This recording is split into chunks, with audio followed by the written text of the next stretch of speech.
रात का समय था, लेकिन महल के ऊपर फैली चांदनी किसी सफेद धुंध की तरह महसूस हो रही थी।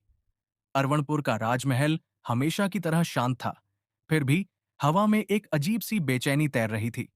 वो बेचैनी जो सिर्फ पूर्णिमा वाली रातों में ही जन्म लेती थी। राजकुमारी अनिरा अपने कक्ष में अकेली खड़ी थीं। उनके चेहरे पर कोई डर नहीं था, लेकिन एक अनकही थकान थी, जैसे कोई ऐसी लड़ाई लड़ रही हो जिसका अंत नहीं दिखता। वह चांद को घूरकर खड़े रह गईं। उनकी उंगलियां हल्के हल्के कांपने लगीं, जैसे शरीर किसी अनिवार्य परिवर्तन की तैयारी कर रहा हो। बाहर पहरेदार चौकन्ने खड़े थे। उनकी आंखें इस ओर देखने की भी हिम्मत नहीं कर रही थीं। पूरा महल जानता था कि राजकुमारी पर एक पुराना शाप है, जिसे छूना तो दूर, उसके बारे में पूछना भी मना है। लेकिन आज कुछ अलग था।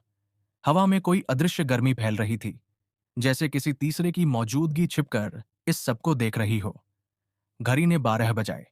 जैसे ही अंतिम ध्वनि हवा में घुली, अनीरा की सांसें भारी हो गईं। उनका शरीर तरप उठा। हड्डियों का मुड़ना, त्वचा का खिंचना। यह दृश्य न तो किसी इंसान ने देखा और न देखना चाहिए, पर उस कमरे में यह दर्द हर पूर्णिमा को दोहराया जाता था। अनीरा की कराहें दबकर कमरे की दीवारों में समा गईं। कुछ ही क्षणों में जहां एक इंसान खड़ा था, वहां अब एक सफेद हंस फर्श पर बैठा था। उसकी आंखों में वही पहचान थी, वही दर्द जो राजकुमारी अनिरा की आंखों में था। लेकिन इस बार कमरे में वो अकेली नहीं थी। दरवाजे के पीछे एक छाया खड़ी थी, धीमी, सतर्क, लेकिन हैरान। वो छाया थी राजकुमार अरवान की, महल का राजकुमार, लेकिन वर्षों से दूर, परदेश में। आज ही लौटा था, और जैसे ही महल में कदम रखा, उसे महसूस हुआ कि यहां कोई रहस्य है, कोई गहरी बुराई जो राज्य के भीतर सोई पड़ी है। उसने अनीरा के कमरे के बाहर पहरेदारों के विचित्र व्यवहार को देखा, और उसकी जिज्ञासा ने उसे उल्टे रास्तों से उस कक्ष तक पहुंचा दिया। जैसे ही उसने दरवाजे को हल्का सा सरकाया, उसकी आंखें फैल गईं।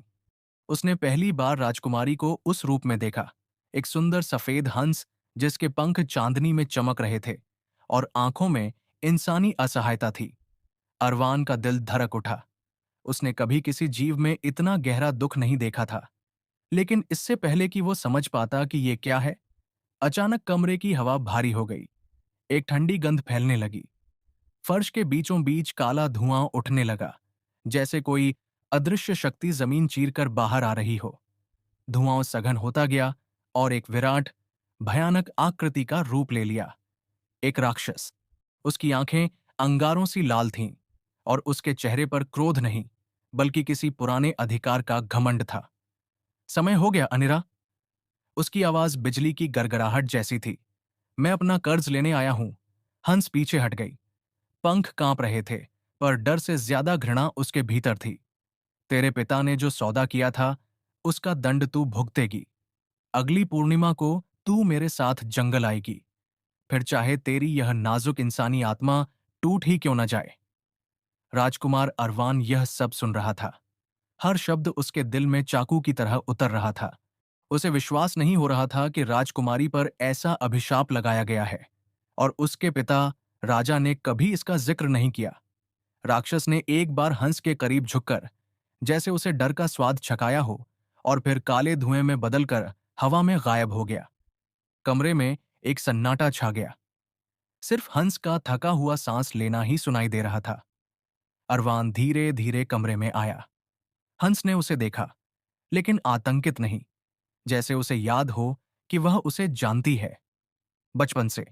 अरवान घुटनों के बल उसके सामने बैठ गया। उसकी आवाज धीमी किंतु दृढ़ थी। अनिरा, मैं जानता हूं तुम ही हो। जो बोझ तुम अकेली बर्दाश्त कर रही हो, अब मैं भी उस बोझ का हिस्सा हूं। मैं यह शाप तोड़कर रहूंगा, चाहे इसके लिए मुझे अपना जीवन ही क्यों ना देना पड़े। हंस ने आंखें झुका लीं। उसकी आंखों के कोने में नमी चमकी, मानो किसी ने उसके भीतर दबी मानव आत्मा को छू लिया हो। कुछ ही घंटों बाद सुबह की पहली रोशनी कमरे में आई। चांद जैसे ही ढला, राजकुमारी का शरीर फिर से इंसानी रूप में वापस आने लगा। हर पंख त्वचा बनता गया, हर तरकती हड्डी वापस अपनी जगह पर। और जब रूपांतरण पूरा हुआ, अनिरा जमीन पर थकी हुई पड़ी थीं, जैसे उनकी आत्मा पूरी रात तड़पी हो।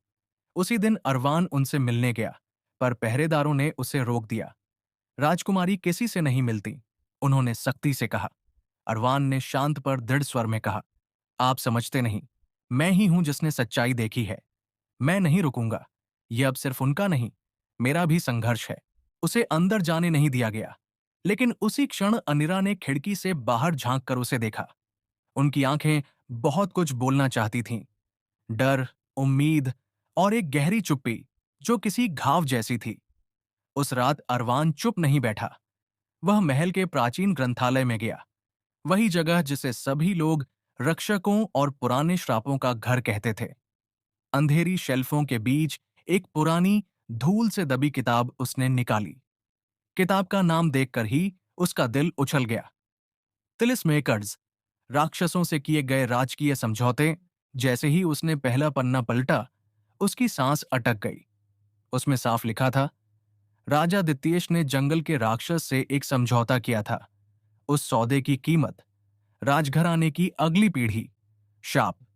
हर पूर्णिमा को वह संतान हंस बन जाएगी और राक्षस उसका अधिकार मांगेगा। और नीचे खून जैसे गाढ़े लाल अक्षरों में लिखा था, तीसरी वारिस, राजकुमारी अनिरा। अरवान के हाथ कांपने लगे। तीसरी वारिस? पहली दो का क्या हुआ? कहां गई? क्या वे जिंदा हैं या उस राक्षस ने उन्हें नष्ट कर दिया? अरवान का सीना भारी हो गया।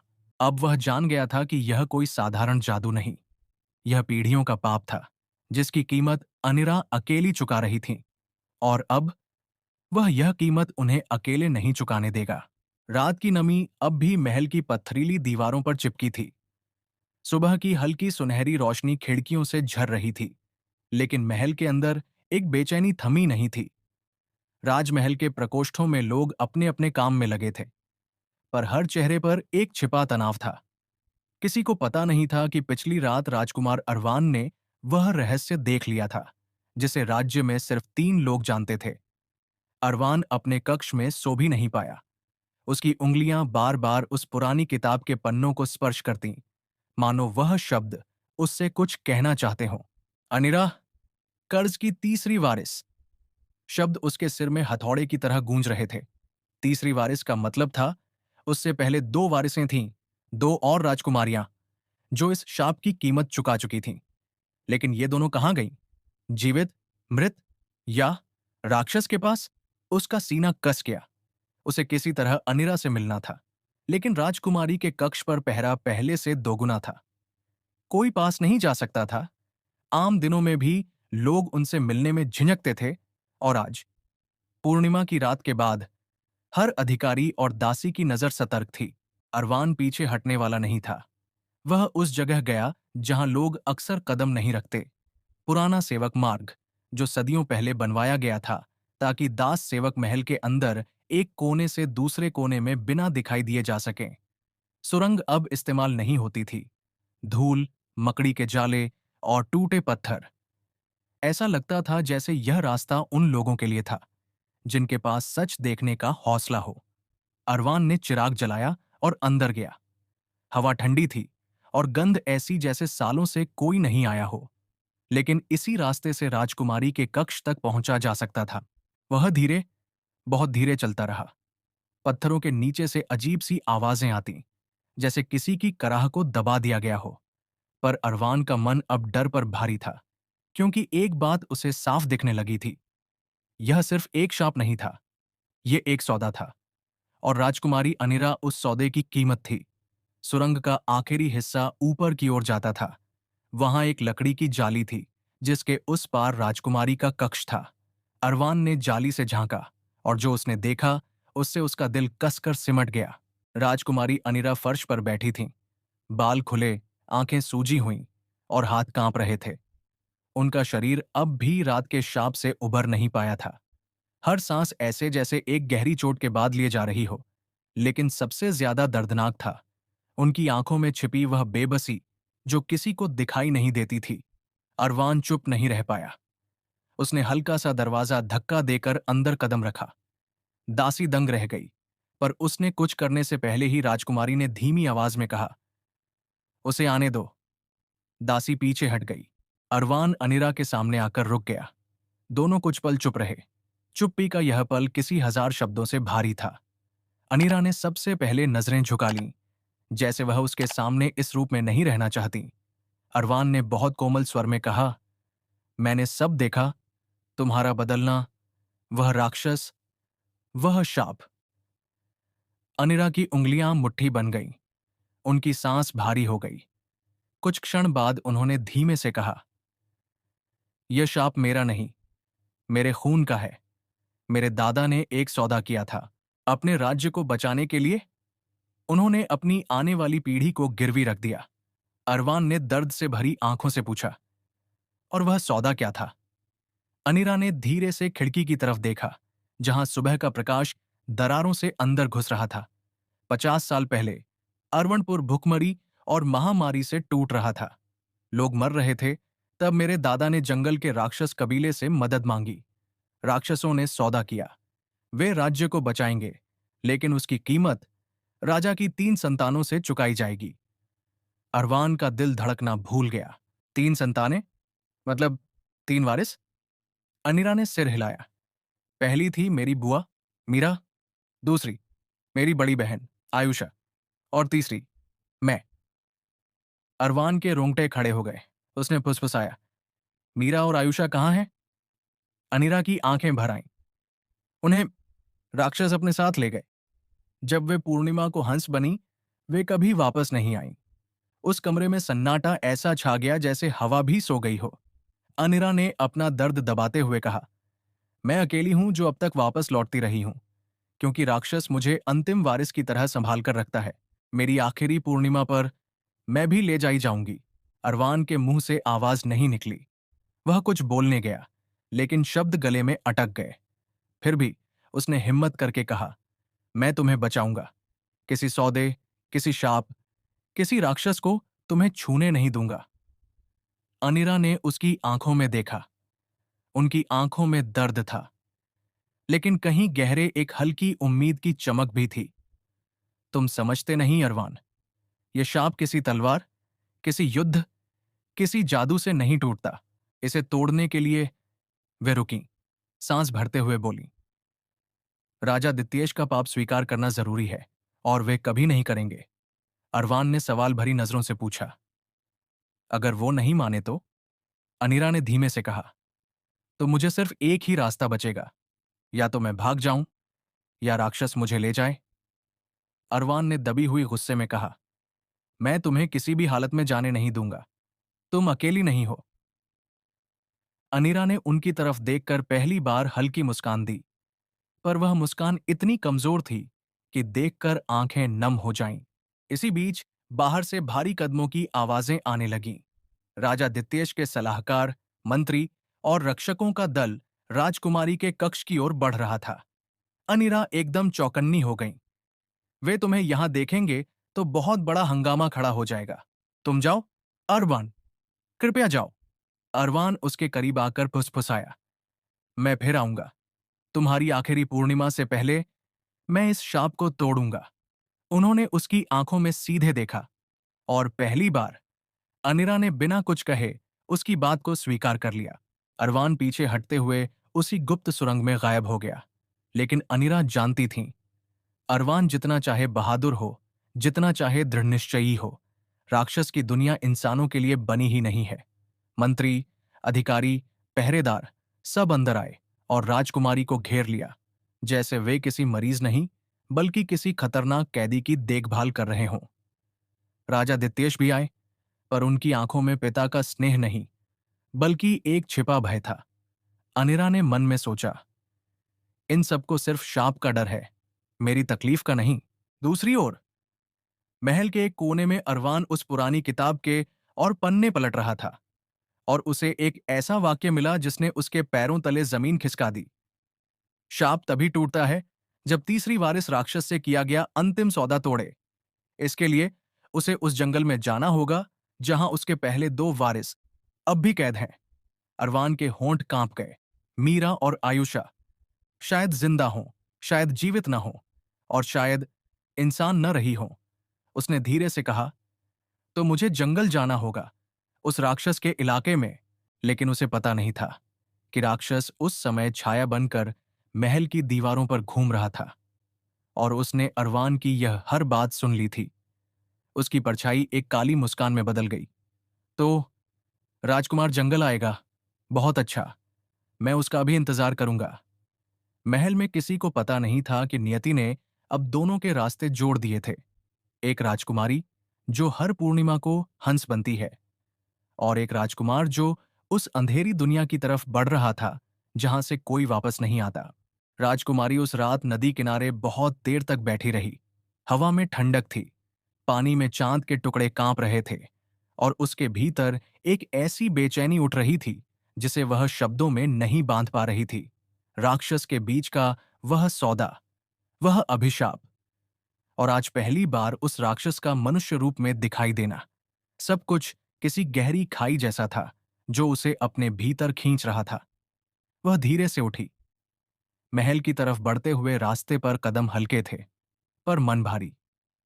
उसे पता था अब उसे इस खेल में सिर्फ डर से नहीं, समझ से भी काम लेना होगा। रात के तीसरे पहर के करीब वह अपनी कक्ष में पहुंची। दीपक आधा बुझा, आधा जला सा था।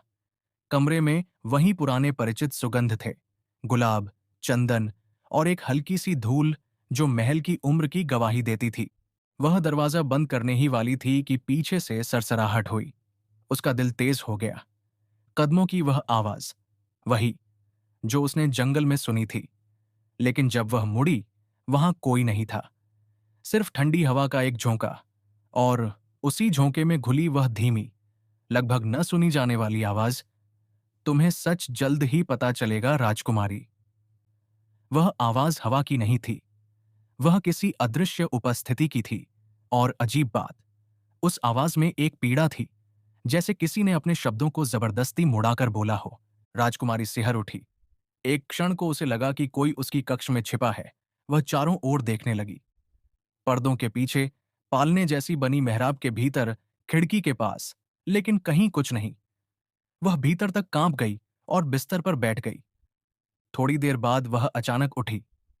उसे एक निर्णय लेना था। वह अपनी दाईं मां के कक्ष में पहुंची, एक बुजुर्ग स्त्री जिसने बचपन से उसका पालन पोषण किया था।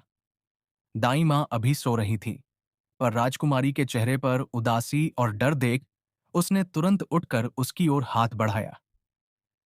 फिर वही सपना? दाई मां ने पूछा। राजकुमारी ने सिर हिलाया। नहीं, इस बार वह मेरे सामने आया। वह मनुष्य रूप में था, और उसी जंगल में खड़ा हुआ था जहां मैंने अपना बीता हुआ जीवन कभी नहीं सोचा था। दाई मां का चेहरा सफेद पड़ गया। उसकी आंखों में गहरी चिंता उतर आई। तो समय आ गया है। राजकुमारी चौंक गई। किस चीज का समय? दाई मां काफी देर तक शांत रही, जैसे कोई ऐसा सच याद कर रही हो जिसे भूल जाना ही बेहतर होता। फिर वह बोली, तुम जिस राक्षस को राक्षस समझ रही हो, वह हमेशा से राक्षस नहीं था। राजकुमारी कुछ बोल पाती, उससे पहले दाई मां ने अपनी पुरानी, कांपती उंगलियों से एक छोटा सा लकड़ी का डिब्बा निकाला। उसमें एक लाल चमकती मोहर थी, मानो किसी प्राचीन आग का टुकड़ा हो।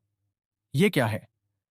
वह सौदा जो तुम्हारे जन्म से पहले हुआ था, दाई मां ने धीमी आवाज में कहा। तुम्हारी मां, रानी ने कभी तुम्हारे लिए एक ऐसी कीमत चुकाई थी जिसकी गूंज आज भी दुनिया के बीच गूंजती है। वह कीमत एक वादा था, और वह वादा उस राक्षस को उसके श्राप से मुक्त करने का था। राजकुमारी का दिल धड़कना भूल गया। मेरी मां ने? हाँ, दाई मां बोली। और वह सौदा सिर्फ एक ही बात कहता था, जब तुम पूरी आयु को छूने वाली हो, जब चांद अपनी परछाई तुम्हारी आंखों में जमा देगा, तब तुम ही वह चाबी बनोगी जो किसी को बांध सकती है, या किसी को मुक्त। राजकुमारी खुद को समझ नहीं पा रही थी। मैं कैसे किसी राक्षस को मुक्त कर सकती हूं? और क्यों हर पूनम को मैं हंस बनती हूं? दाई मां की आंखें भीग गईं, क्योंकि वह श्राप सिर्फ राक्षस पर नहीं था। राजकुमारी, उस श्राप का आधा हिस्सा तुम्हारी नाड़ियों में भी है, पर तुम उसे महसूस नहीं कर पाती, क्योंकि वह रूप तुम्हारी असली पहचान का हिस्सा नहीं, एक संविधा का हिस्सा है। राजकुमारी ने सांस रोकी। तो क्या मैं उसकी कैदी हूं? दाई मां ने तुरंत सिर झटक दिया। नहीं, कैदी नहीं। लेकिन हां, तुम उससे बंधी हुई हो, उतनी ही जितना वह तुमसे बंधा है। राजकुमारी बस चुप रह गई। शब्द उसके भीतर उलझते जा रहे थे। उसी समय खिड़की पर अचानक काली परछाई गुजरी, जैसे कोई विशाल आकृति चांदनी की राह में खड़ी हो गई हो।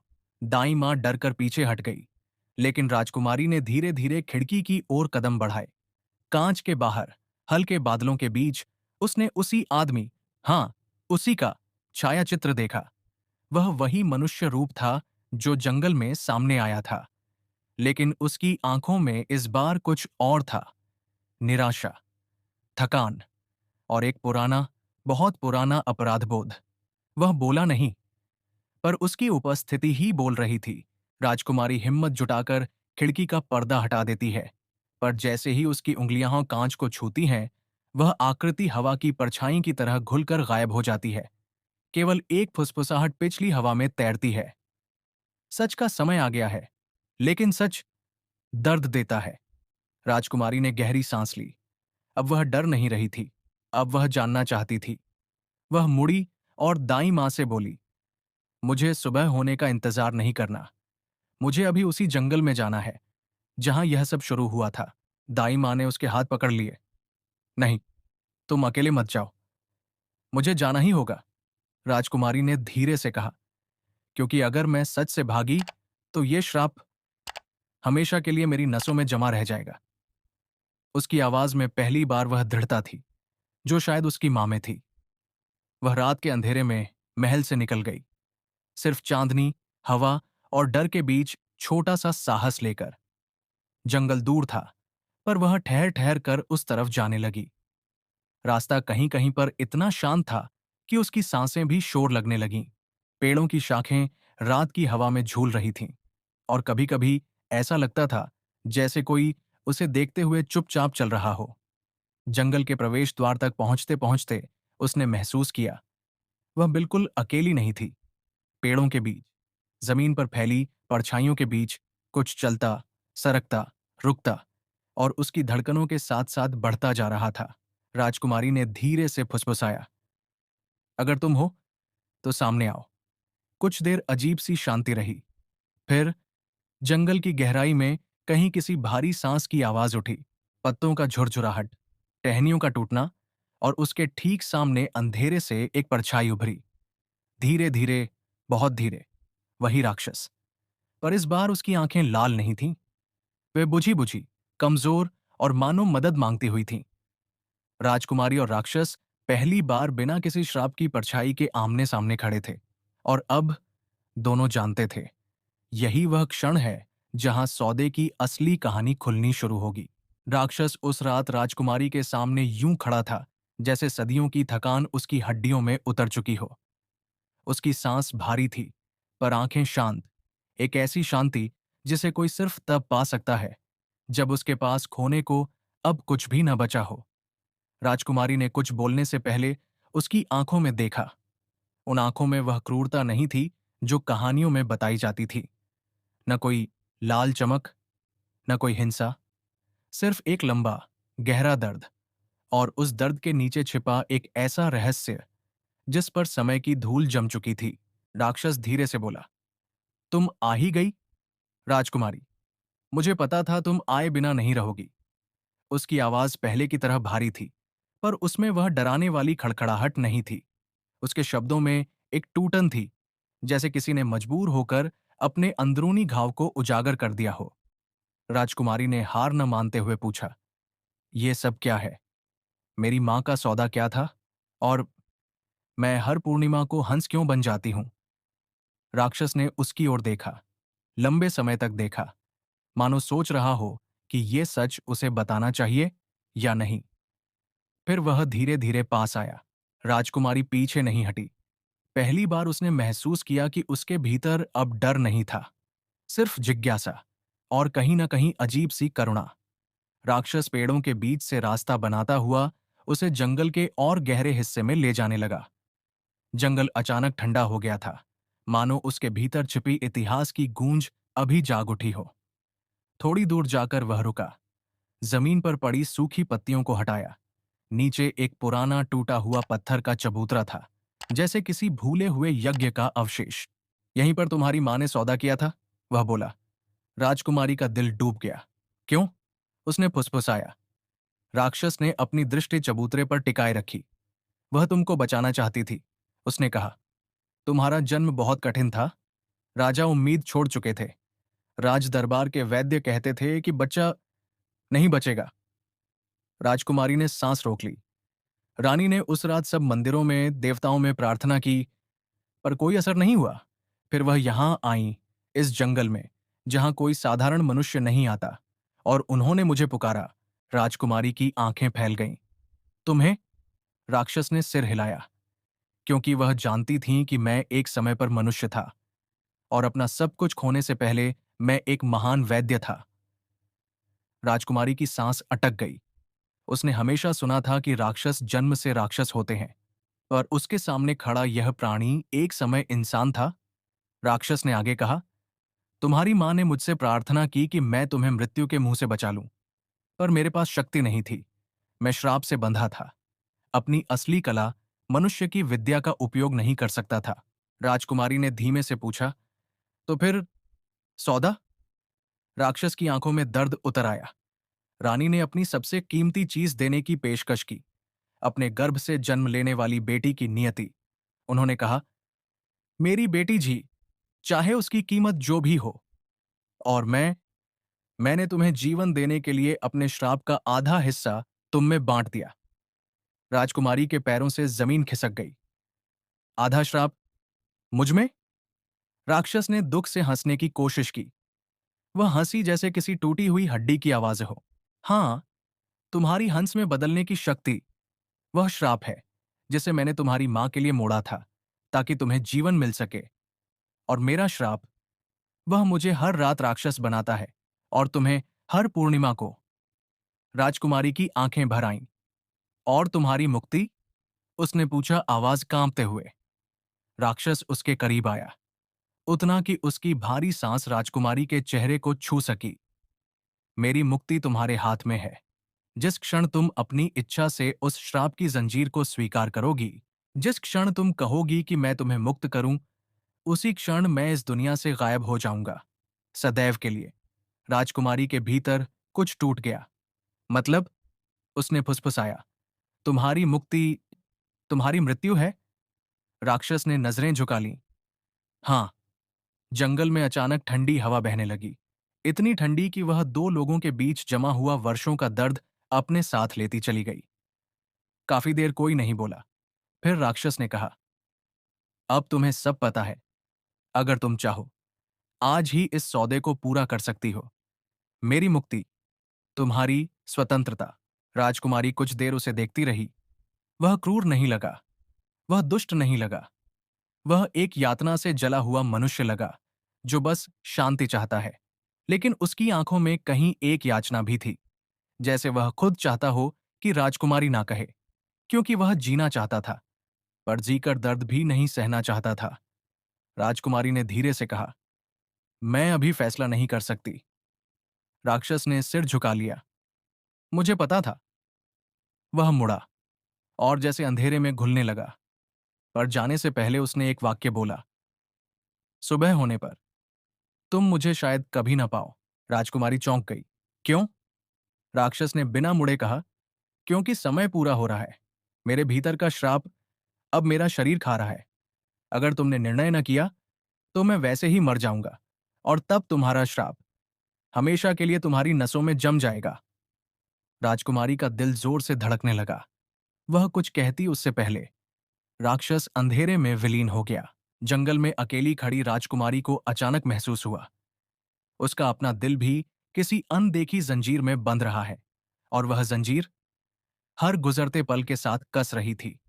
वह वहीं खड़ी रही, जब तक चांदनी चुपचाप उसके कंधों पर गिरती रही, और पेड़ उसके चारों ओर उस सौदे की कहानी दोहराते रहे, जो उसके जन्म से भी पहले लिख दिया गया था। राजकुमारी पूरी रात जंगल में खड़ी रही। चांद धीरे धीरे डूबता गया, और उसके साथ ही उसे महसूस होने लगा कि उसके भीतर कोई अदृश्य धड़कन जाग रही है, वही धड़कन जिसकी वजह से वह हर पूर्णिमा को बदल जाती है। लेकिन इस बार कुछ अलग था। उसकी छाती में हल्की सी जलन हो रही थी, जैसे श्राप अचानक तेज हो उठा हो। वह डर गई। राक्षस की बात याद आई। समय खत्म हो रहा है। अगर मैं मर गया तो तुम्हारा श्राप कभी नहीं टूटेगा। राजकुमारी ने आंखें बंद कीं और हल्की सी हवा में एक शब्द फुसफुसाया। तुम कहाँ हो? कोई जवाब नहीं। जंगल का हर पेड़, हर पत्ता, हर हवा का झोंका खामोश था। इतनी गहरी खामोशी कि उसका दिल डर से भीग गया। सुबह होते होते वह महल की ओर लौट गई, पर मन किसी बेचैनी से भरा था। महल पहुंचते ही उसने पिता को देखा। राजा तेज कदमों से उसके पास आए। तुम सारी रात कहाँ थी? उनकी आवाज में चिंता थी, पर राजकुमारी की आंखों में कुछ ऐसा दिखा जिससे राजा खुद डर गए। पिताजी, वह बस इतना ही कह पाई। राजा ने तुरंत उसकी ओर ध्यान से देखा। तुम्हारा चेहरा इतना फीका क्यों है? क्या श्राप बढ़ गया है? राजकुमारी चौंक गई। आपको पता था? राजा ने गहरी सांस ली। हाँ, पर तुम्हारी मां ने कसम दिलाई थी कि मैं तुम्हें कुछ नहीं बताऊंगा। मैंने अपने जीवन में कभी खुद को इतना कमजोर महसूस नहीं किया जितना उस रात, जब तुम्हारी मां ने वह सौदा किया। राजकुमारी की आंखें भर आईं। आपने उन्हें रोका क्यों नहीं? राजा ने दर्द से कहा। क्योंकि उस वक्त तुम्हें बचाने से बड़ा कोई धर्म मेरे लिए नहीं था। और राक्षस ने तुम्हें बचा भी लिया। राजकुमारी धीरे से बैठ गई, जैसे उसके पैरों में ताकत न रही हो। मैंने उसे देखा, उससे बात की। वह वैसा नहीं है जैसा आपने बताया। राजा ने उसकी ओर देखा। उन आंखों में पहली बार एक पिता नहीं, एक अपराध बोध से टूटा हुआ इंसान दिखाई दिया। तुम नहीं समझती, उन्होंने कांपती आवाज में कहा। वह पहले मनुष्य था, पर श्राप ने उसके भीतर की हर चमक खा ली। रानी ने उसे अपनी बेटी की जान के बदले अपनी बेटी की किस्मत सौंप दी। लेकिन वह सौदा अधूरा है, और अधूरा सौदा हमेशा खून मांगता है। राजकुमारी घबरा गई। खून? किसका? राजा ने धीमे से कहा। या तो तुम्हारा, या उसका। उन शब्दों ने राजकुमारी के सीने को अंदर से चीर दिया। उसी वक्त एक सैनिक हांफता हुआ अंदर आया। राजकुमारी, महल के बाहर जंगल की दिशा से अजीब गर्जन की आवाजें आ रही हैं। पूरा वन जैसे कांप रहा है। राजकुमारी के दिल में बिजली सी दौड़ गई। उसने बिना सोचे दौड़ लगाई। सीढ़ियां, गलियारे, महल का दरवाजा, सब दौड़ती में धुंधला गए। वह जंगल के किनारे पहुंची, और वहां का दृश्य देखकर उसकी सांस रुक गई। पेड़ एक एक करके गिर रहे थे, जमीन टूट रही थी, और हवा में राक्षस की भारी, पीड़ादायक, अंत समय जैसी गर्जना गूंज रही थी। पर गर्जना किसी शक्ति की नहीं, किसी मौत से लड़ते हुए प्राणी की थी। राजकुमारी घबराकर चीखी, तुम कहाँ हो? एक पल के लिए जंगल पूरी तरह शांत हो गया। फिर एक जगह मिट्टी फटी और राक्षस बाहर निकला। लेकिन वह पहले जैसा नहीं था। उसका शरीर अब आधा इंसान, आधा राक्षस नहीं, लगभग पूरा जंगल का अंधेरा बन चुका था। धड़कनों की जगह उसके भीतर सिर्फ एक अंतिम शेष चमक थी, जिसे वह पकड़कर बस बमुश्किल खड़ा था। तुम देर कर दी, वह टूटी आवाज में बोला। राजकुमारी दौड़कर उसके सामने गई। नहीं, तुम ऐसे नहीं जा सकते। राक्षस हंसा, हल्की, कमजोरी से भरी, बुझती हुई हंसी। मैं पहले ही मरना शुरू हो चुका हूं, और तुम्हें बचाने के लिए यही एक तरीका बचा था। उसकी सांस हिचकी की तरह अटकने लगी। अगर मैं मर गया, तुम्हारा श्राप हमेशा के लिए बनेगा। लेकिन कुछ बताना जरूरी है। उसने कांपी हुई उंगली से अपनी छाती की ओर इशारा किया। तुम सिर्फ श्राप की वजह से नहीं बदलती, तुम इसलिए बदलती हो क्योंकि मेरे भीतर जो आधी रोशनी थी, वह भी तुम में है। हम एक दूसरे से बंधे हुए हैं, एक ही शक्ति के दो हिस्से। राजकुमारी का दिल टूट गया। अगर मैं तुम्हें बचाना चाहूं तो? राक्षस की आंखों में एक क्षण के लिए वह पुराना मनुष्य चमका। दया, दर्द, और शायद कहीं बहुत गहराई में छुपी हुई उम्मीद। तो तुम्हें सौदा पूरा करना होगा, वह फुसफुसाया। और सौदा सिर्फ दो तरीकों से पूरा होता है। या तो तुम मुझे मुक्त कर दो, या तुम मेरे श्राप को अपने भीतर स्वीकार कर लो, पूरी तरह। राजकुमारी कांप गई। मतलब? अगर मैं श्राप ले लूं, राक्षस ने उसकी आंखों में देखते हुए कहा, तो मैं बच जाऊंगा, पर तुम हमेशा के लिए बदल जाओगी। दुनिया रुक गई, हवा थम गई, जंगल शांत हो गया और राजकुमारी की आंखों में दो रास्ते चमकने लगे, मुक्ति का या बलिदान का, दोनों का अंत, किसी न किसी के जीवन की कीमत पर। राक्षस उसी टूटे स्वर में बोला, फैसला सिर्फ तुम्हारा है। राजकुमारी ने उसकी ओर देखा। उसके चेहरे पर कोई क्रूरता नहीं थी, बस एक थका हुआ प्राणी जो जीना चाहता था, पर इसके लिए किसी और की किस्मत बदलने की कीमत चुका रहा था। उसकी आंखों में आंसू उतर आए। वह उसके बिल्कुल करीब आई, इतनी कि उनके बीच सिर्फ सांसों का फासला रह गया, और वह फुसफुसाई, मैंने अपना फैसला कर लिया है। राक्षस तेजी से टूट रहा था। उसकी सांसें इतनी भारी हो गई थीं कि लगता था हर सांस के साथ उसका शरीर अंदर से चूर चूर हो रहा है। राजकुमारी उसकी ओर देख रही थी, डरी हुई, भरी हुई और एक ऐसे फैसले के बोझ से दबती हुई जो किसी भी इंसान के लिए असहनीय होता। वह उसके बिल्कुल सामने खड़ी हो गई, मुख पर आंसू, दिल में तूफान और आंखों में वो दृढ़ता जो उसने खुद पहले कभी नहीं देखी थी। मैं अपना फैसला सुना रही हूं। उसकी आवाज कांपी, पर रुकी नहीं। राक्षस ने किसी तरह अपनी गर्दन उठाई। उसकी आंखों में उम्मीद की बुझती लौ कांपी। क्या तुम मुझे मुक्त कर रही हो? उसने धीमी टूटती सांस में पूछा। राजकुमारी ने एक गहरी सांस ली। नहीं। राक्षस की आंखों में हल्की सी रोशनी लौटी, जैसे वह किसी ऐसे चमत्कार का इंतजार कर रहा हो जिसे वह खुद समझ नहीं पा रहा था। राजकुमारी ने उसके सीने पर हाथ रखा, वही जगह जहां उसकी धड़कन कभी इंसानी हुआ करती थी। मैं तुम्हारे श्राप को स्वीकार नहीं कर रही, उसने धीरे से कहा। राक्षस का शरीर जोर से कांप गया, वह दर्द से नहीं, शौक से, क्योंकि श्राप तुम में है ही नहीं। राक्षस के चेहरे पर अविश्वास उभर आया। राजकुमारी ने धीरे धीरे कहा, हम दोनों में जो भी ताकत बह रही है वह श्राप नहीं है, वह कुछ और है, कुछ इतना गहरा कि मेरी मां भी उसे नहीं समझ पाई। राक्षस ने कमजोर हंसी में कहा, तुम क्या कहना चाहती हो? राजकुमारी ने उसकी आंखों में देखा, और पहली बार उसे वो दिखाई दिया जो कोई नहीं देख पाया था। तुम्हें कभी श्राप मिला ही नहीं था, तुमको जादू दिया गया था। किसी बहुत पुरानी शक्ति ने, किसी दिव्य सत्ता ने तुम्हें ये रूप दिया था। राक्षस स्तब्ध। राजकुमारी ने धीरे से जारी रखा, तुम मनुष्य होते हुए भी असाधारण थे। हर बीमारी का इलाज जानते थे, हर जीवन को छू लेते थे, और यही वजह थी कि काली शक्तियां तुम्हें अपना बनाना चाहती थीं। लेकिन वह श्राप नहीं था, वह तुम्हें एक द्वार का रक्षक बनाने की कोशिश थी।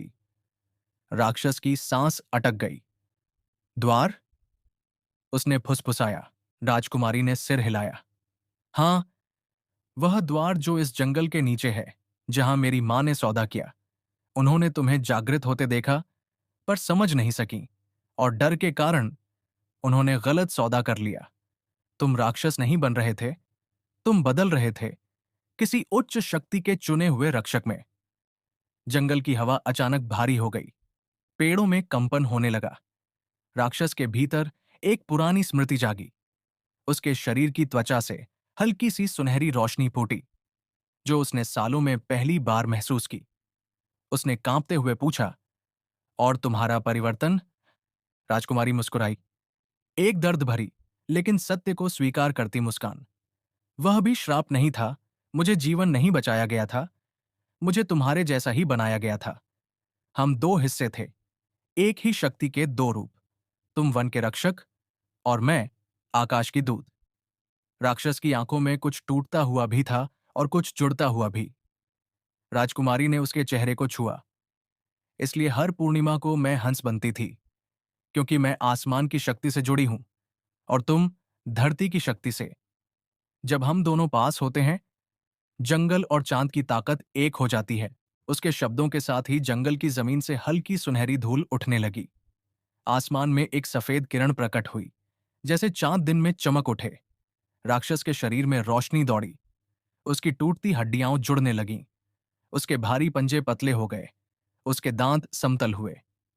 वह सिकुड़ने लगा, और कुछ ही पलों में वह वही बन गया जो वह सदियों पहले था। एक मनुष्य, एक युवा, खूबसूरत वैद्य, जिसकी आंखों में किसी अर्शी जैसी गहराई थी। वह खुद अपने हाथों को देखता रह गया। अविश्वास में, चमत्कार में और आंसुओं में राजकुमारी मुस्कुराई। तुम राक्षस कभी थे ही नहीं।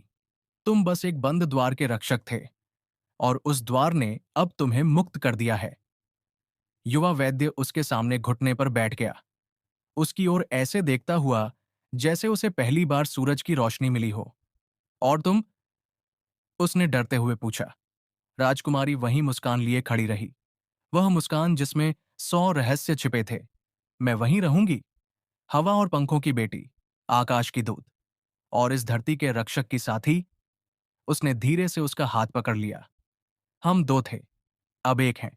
इस दुनिया की दो शक्तियों को एक होने में सदियां लगीं, अब कोई हमें अलग नहीं कर सकता।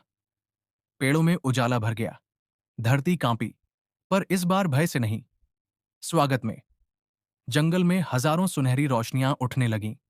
उन दोनों का हाथ पकड़ते ही हवा में एक हल्का, दिव्य संगीत फैल गया। युवा वैद्य ने आंसू भरी आवाज में कहा, अब मैं। वह बोल नहीं पाया। राजकुमारी ने उसका हाथ दबाया। अब तुम अकेले नहीं हो, और न मैं। आसमान में सफेद रोशनी फटी, और दोनों उसके भीतर समा गए, धूप और हवा की दो शक्तियों की तरह। उस दिन से जंगल का रक्षक और आकाश की दूत लोगों की कहानी नहीं, एक दंतकथा बन गए। और हर पूर्णिमा की रात कभी कोई सफेद हंस और कोई सुनहरी रोशनी एक दूसरे के पास घूमते हुए आकाश और धरती को जोड़ते दिख जाते। क्योंकि प्यार जब जादू से मिला हो, तब वह कोई श्राप नहीं, बल्कि एक अनंत शक्ति बन जाता है।